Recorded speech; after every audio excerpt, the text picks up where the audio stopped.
história da Assembleia é uma história fantástica. A Alesp, ela significa democracia. Os legislativos, eles são o poder.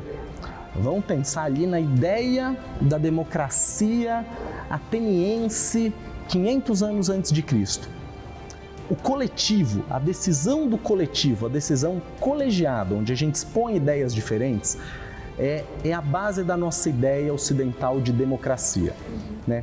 É todo mundo falando e chegando a uma decisão.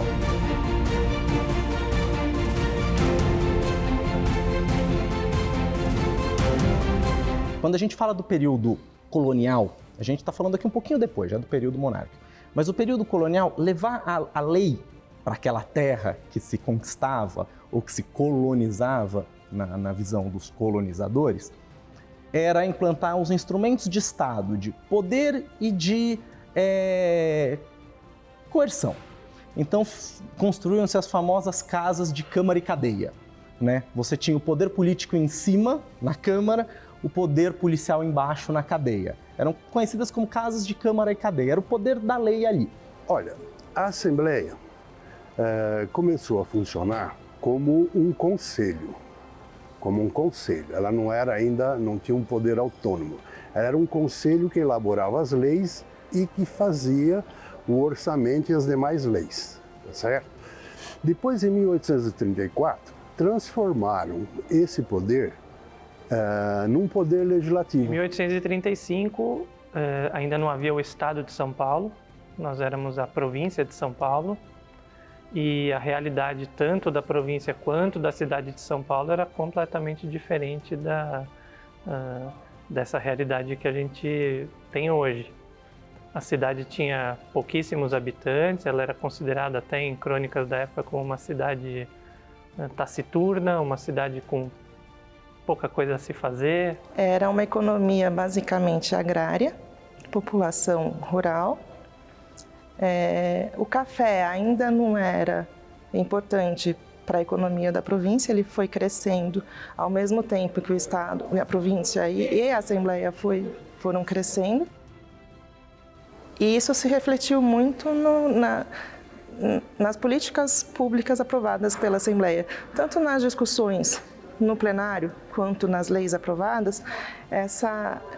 Esse crescimento de São Paulo é muito demonstrado na Assembleia. Então, o crescimento do café, que transformou a província na primeira do país, a imigração, antes da imigração, a escravidão, tudo passou pela Assembleia. Uma coisa que muita gente não sabe é que aqui no estado de São Paulo era bicameral, né? Nós tínhamos uma Câmara dos Deputados e um Senado, né? E, inclusive, nós temos até uma obra de arte, né, que remete a esse período, né? Nós temos uma obra chamada Senado Paulista, né, do Valério Vieira, de 1900, né, que é um porta-retrato, né, da época, com os senadores da época, né? A Alesp ela foi aberta em 2 de fevereiro de 1835, como resultado do ato adicional, que é uma lei de 1834, que fez algumas alterações na Constituição Brasileira de 1824. Então ela começa a funcionar em 1835. Foi um dia super festivo na cidade de São Paulo. Ela amanheceu com tiros de artilharia, desfile militar. Foram várias coisas que aconteceram que mobilizaram a população. Todo no centro de São Paulo, era um centro pequeno naquela época, e foram várias atividades, várias coisas que aconteceram naquele dia para comemorar o nascimento do Legislativo, que pela primeira vez São Paulo teria sua Assembleia Legislativa. Na época ainda era uma província, então era a Assembleia Legislativa Provincial. A primeira sede da Assembleia foi lá no centro de São Paulo, onde hoje está o pátio do colégio, que era a Assembleia ali da província.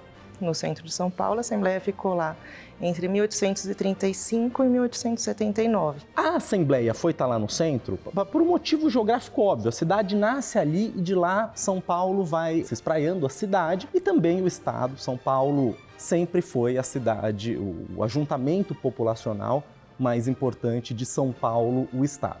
Então você vai ter essa primeira sede ali. O pátio, ele tinha uma arquitetura absolutamente funcional. Funcional ali. Você foi construindo um espaço para abrigar coisas, é aquela arquitetura colonial clássica, casarão, janelão, porta grande, a luz tem que entrar, tem que ter espaço para se reunir. Era uma sede improvisada, porque era a sede também do governo da província, mas era um casarão bastante antigo, então eles tinham muitas dificuldades. Não tinha luz elétrica ainda, tinha reclamações que os deputados falavam que era escuro, nas sessões noturnas eles não enxergavam, se trombavam e tal. É um cômodo que foi, digamos assim, emprestado pelo governo da província, né? Naquele momento o Palácio do Governo, que hoje é no Palácio dos Bandeirantes, era lá no pátio do colégio. Então, a partir do momento em que a Assembleia é criada, surge essa questão, né? Onde ela vai ser instalada, onde os deputados vão trabalhar. E aí o presidente da província, o Rafael Tobias Aguiar, ele cede uma parte desse Palácio do Governo para que a Assembleia começasse os seus trabalhos. Nesse período, ela tinha um funcionamento bastante simples. Ela se reunia em janeiro, fevereiro, março, geralmente eram 3 meses. Os deputados eram eleitos de forma indireta, não é? Só por quem tinha uma renda mínima. Era uma assembleia que representava, na verdade, quem participava do processo eleitoral era só 1,5% da população, era uma assembleia aristocrática. Como aquele prédio foi ocupado por uma enormidade de coisas, de repartições e por algumas escolhas históricas, quando você visita hoje aquele espaço, o que se escolheu valorizar não é esse período. É muito mais a questão da colonização jesuítica do período colonial, ali do começo do Brasil, do pós-1500. E aí eles conseguiram mudar a sede para onde era a Câmara Municipal, que era um casarão no Largo São Gonçalo, que hoje é a Praça João Mendes, que se chama o Casarão da João Mendes. Essa sede ficou entre 1879 até 1937. Fechou em 1937, reabriu em 1947. Quando a Assembleia foi transferida para o Palácio, que hoje é o Museu Catavento, para o Palácio das Indústrias, né?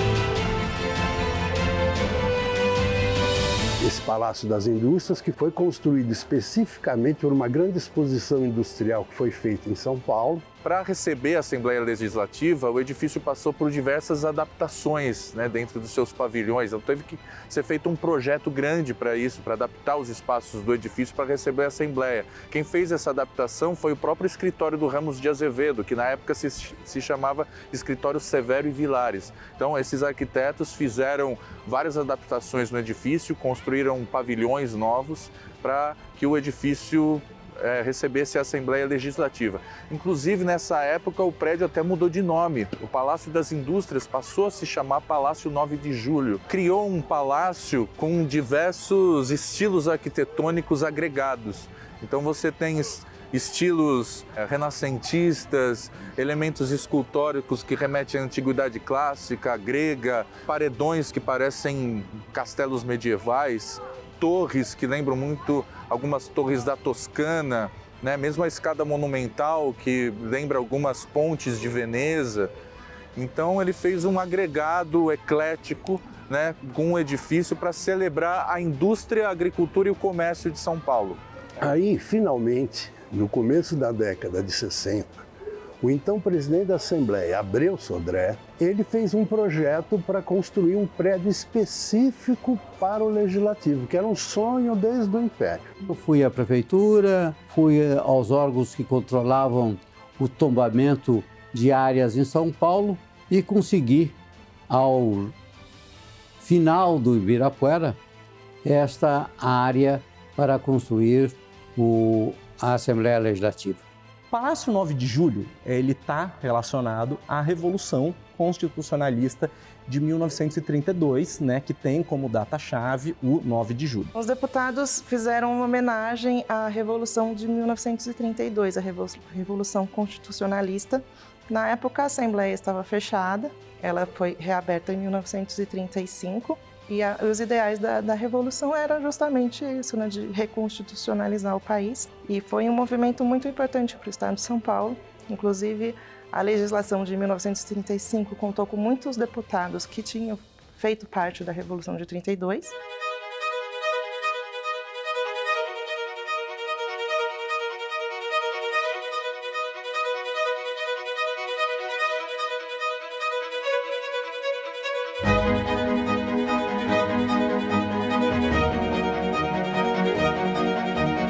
Essa sede da Assembleia ela é pensada num concurso realizado em 1961 e organizado pelo Instituto de Arquitetos do Brasil, a pedido da Assembleia. 10 anos antes de se pensar esse concurso, se pensava um plano para essa área, que era uma área relativamente desocupada, ainda que com algumas moradias, algumas áreas de cultivo, mas uma área de charco, uma área de várzea, e que, em razão das comemorações do 4º centenário, né, vai se transformar no que a gente conhece hoje pelo Parque do Ibirapuera, inaugurado em 1954, com todos os edifícios que compõem aquela edificação.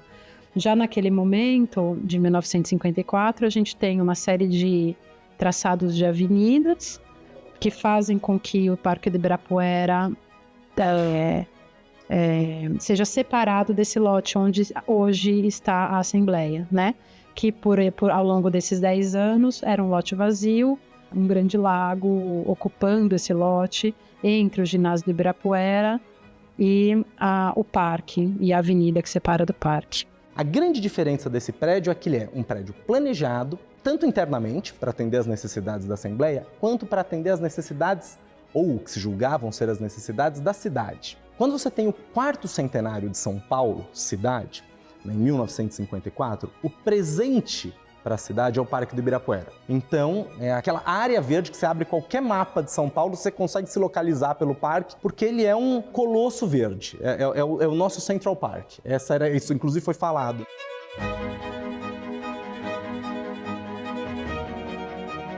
A partir do momento em que se sabia que haveria a construção de uma sede própria, é formada uma comissão, essa comissão tem apoio de arquitetos, ela tem o apoio de parlamentares aqui da casa. Foi um concurso aberto, esse concurso foi vencido pelos arquitetos Adolfo Rubio Morales e Fábio Koch, de Sá Moreira. E a ideia, na concepção, é que o palácio tivesse um projeto arquitetônico belo, mas que também fosse funcional. Vai tentar também pensar essas questões de função, de simplicidade, a partir da questão da monumentalidade da representação cívica. Então, não dá para esquecer que esse projeto acontece 2 anos depois da inauguração de Brasília, né?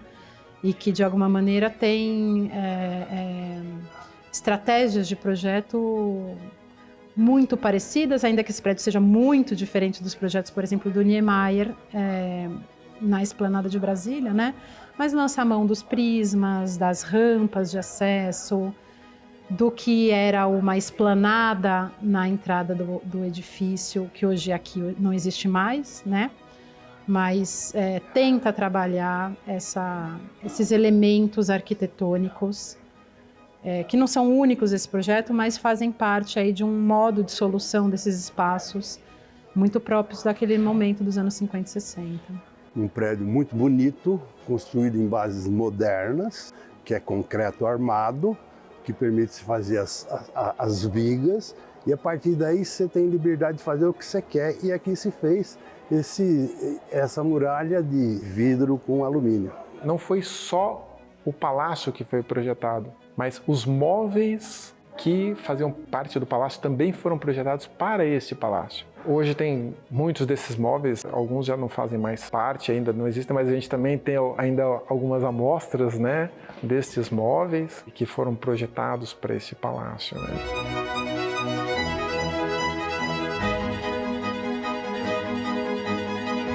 E se a gente observa, inclusive por fotos aéreas é muito interessante, mas observando o mesmo nome dos logradouros aqui da região, o Palácio 9 de Julho está encravado à confluência da Avenida Pedro Álvares Cabral com a Avenida Brasil. Ele está próximo ao Monumento às Bandeiras, Ele está próximo ao obelisco do Ibirapuera, Avenida 23 de Maio, Avenida 9 de Julho, ou seja, grandes símbolos do nosso estado e da história do nosso país. Ele é pensado para ser majestoso, mas muito orgânico em relação à cidade. E essas são as características, e essa é um pouco dessa dualidade do movimento modernista, né? De tentar ser uma coisa mais próximo à população, mais funcional, mas sem nunca perder aquele lado majestoso, imponente e funcional em tudo. Para além do desenho desses espaços, né, a entrada em pé direito duplo, ou estratégias desse tipo para criar um espaço mais monumental, eu acho que tem uma coisa muito interessante de se destacar nesse projeto, que é o uso dos materiais, né? Então, de alguma maneira, a suntuosidade, a sobriedade, ela vem do uso do mármore, do uso desses materiais normalmente relacionados a esses espaços públicos, esses espaços mais imponentes.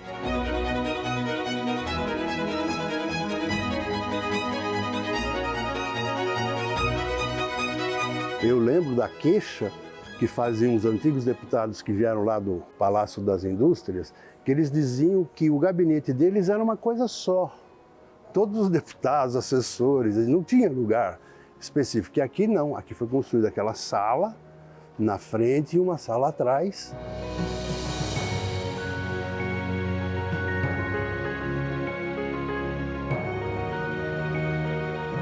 Hoje a gente perde um pouco essa perspectiva, quem conhece aqui o prédio da Assembleia, porque hoje a face principal da Assembleia, ela dá para o estacionamento da Assembleia, que não é acessível ao público, né, só em eventos, assim, por conveniência, né, do trânsito, inclusive. Hoje o endereço da Assembleia fica na Avenida Pedro Álvares Cabral, mas essa é uma entrada originalmente lateral do prédio. A entrada principal do prédio é o hall monumental. As entradas laterais são as da Mário Cosel e a da Pedro Álvares Cabral, e a da Abílio seria a entrada dos fundos da Assembleia, hoje muito modificada, porque no começo dos anos 2000 você teve uma expansão do prédio. Você tinha, algo que não existe mais hoje, você tinha um espelho d'água circulando o palácio, e você não tinha essa quantidade de árvores que você tem hoje. Isso é proposital. Você está numa grande área verde, você está aqui de frente ao conjunto do Parque do Ibirapuera, que já existia, o prédio compõe com esse conjunto, o Ibirapuera é dos anos 50, o prédio é dos anos 60, mas ele foi pensado para, mesmo numa área verde, não estar rodeado por árvores, para se sobressair como o prédio é imponente, magnífico. Ele tinha todo um sistema de ar-condicionado. Imagina, tubulações que percorriam todos os corredores, todos os gabinetes, e que foi difícil de usar porque as pessoas não tinham a cultura. Então tinha lugar que eles fechavam porque eles achavam que era muito frio, e então teve uma confusão. Mas era um prédio, por excelência, moderno. Ele ainda preserva muitas das suas características originais, e outras ele foi tendo que ser adaptado por questão do tempo, dos usos. Então pensa que quando esse prédio foi projetado, né, as estruturas organizacionais elas eram menos complexas. Você não tinha, por exemplo, que ter um departamento de TI aqui dentro, não existia TI. Então você teve que remodelar o prédio para acolher isso. Você tinha menos necessidade, inclusive, de carga elétrica. Você tinha algumas tomadas no chão para você ligar o aspirador para limpar o carpete e um ventilador, né? Mas você não tinha computadores aqui dentro. Então o prédio, embora preserve, principalmente nos seus espaços chaves, aquele look and feel sessentista, ele é muito adaptado às necessidades que a gente tem hoje.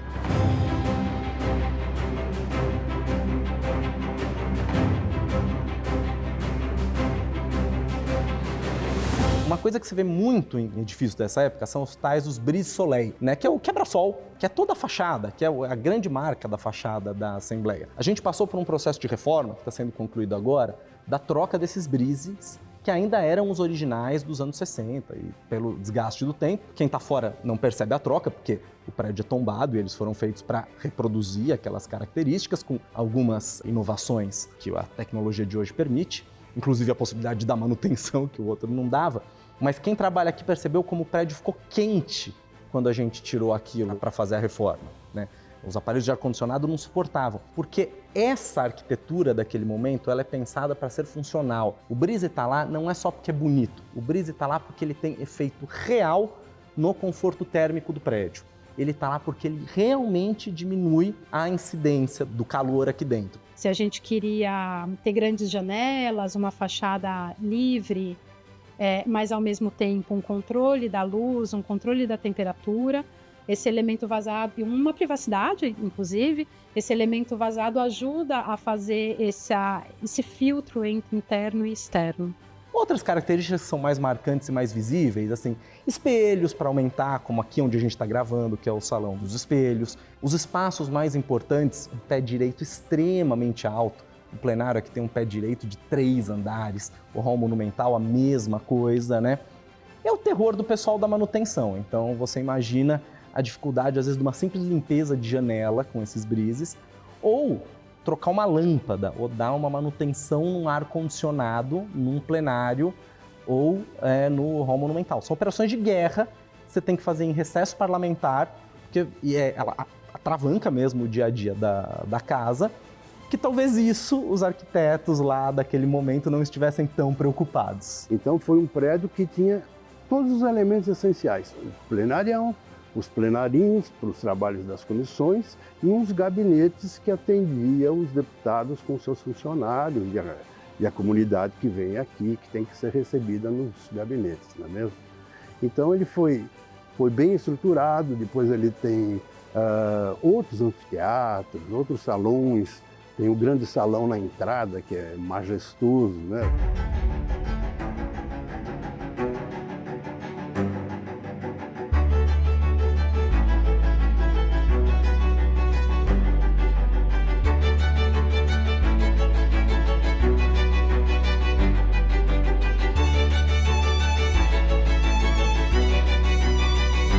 Assembleia, o Palácio 9 de Julho não é apenas um palácio onde tem o Legislativo Paulista.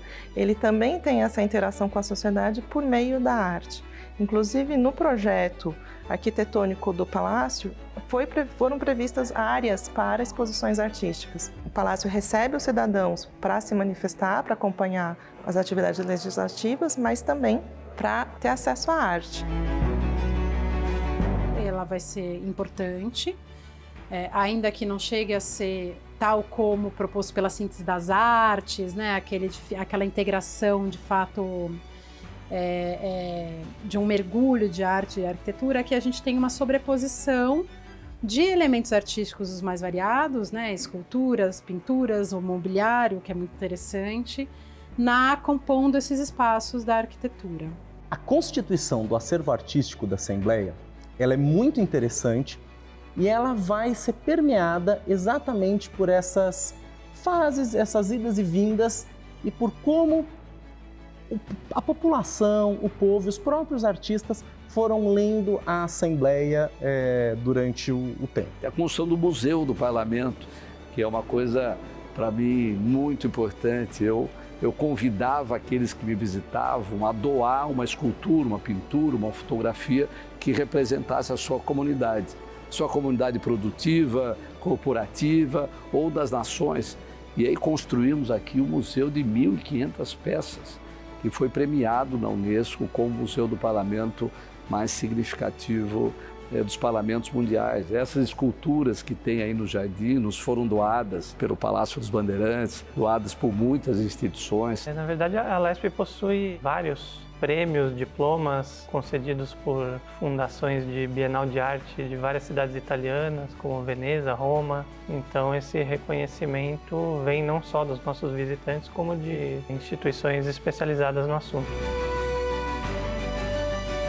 São mais de 1.000 peças de mais de 30 nacionalidades dos artistas, e muitas delas, inclusive, foram expostas na Bienal de Arte, por exemplo. São obras de um valor artístico importante. Por ocasião, dos 170 anos já, da Assembleia, ali em 2004,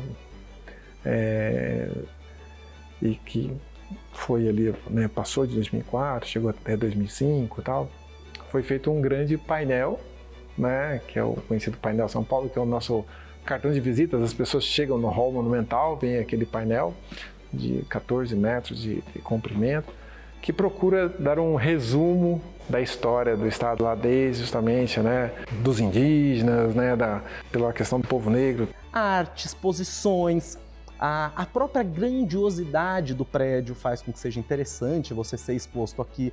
Artistas até de renome, tanto pela qualidade artística quanto pelo sucesso financeiro, doaram obras para cá.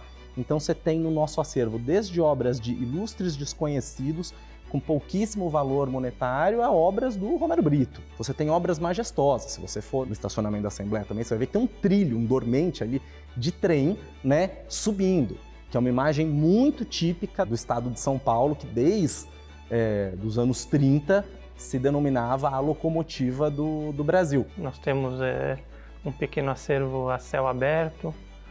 Isso é fruto também de uma história da instituição de compromisso com preservação de memória, o que se vê no próprio acervo histórico da casa, no fato de termos preservado documentos de mais de 200 anos, o fato de termos uma das bibliotecas mais antigas do estado de São Paulo, criada em 1893. São mais de 500 mil páginas de documentos, são mais de 220 mil negativos fotográficos. Temos as gravações das sessões, né, desde 1963, temos transcrições das sessões desde 1850.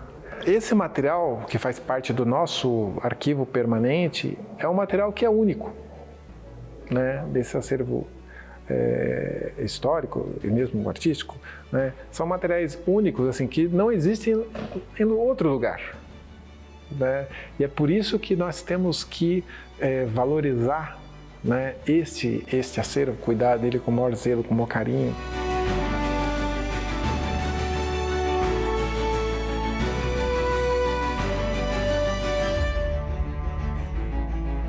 Toda a história de São Paulo foi refletida na Assembleia.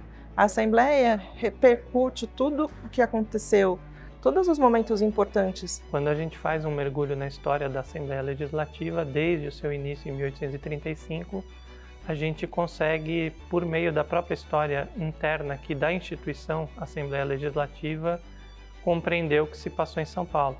E o crescimento de São Paulo, ele nasce aqui, ele se reflete aqui, ele provoca a Assembleia a responder a certos desafios.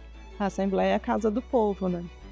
É aqui que as pessoas precisam vir para acompanhar as discussões, para reclamar quando não concordam, né, para colocar seus pontos de vista e também para ver a parte artística da casa. Se a gente somar as ocasiões festivas, as ocasiões políticas e, infelizmente, os velórios de grandes personalidades que acontecem aqui, meio que do meio artístico, do meio político, todo mundo passou pela Assembleia nos últimos 30 anos. Se a gente tem um legislativo funcionando plenamente, nós temos uma democracia, e é isso que eu acho que a Assembleia significa. É uma das peças-chave centrais da democracia. Ela estando aqui funcionando livremente, corretamente, é uma garantia da democracia para o nosso Estado.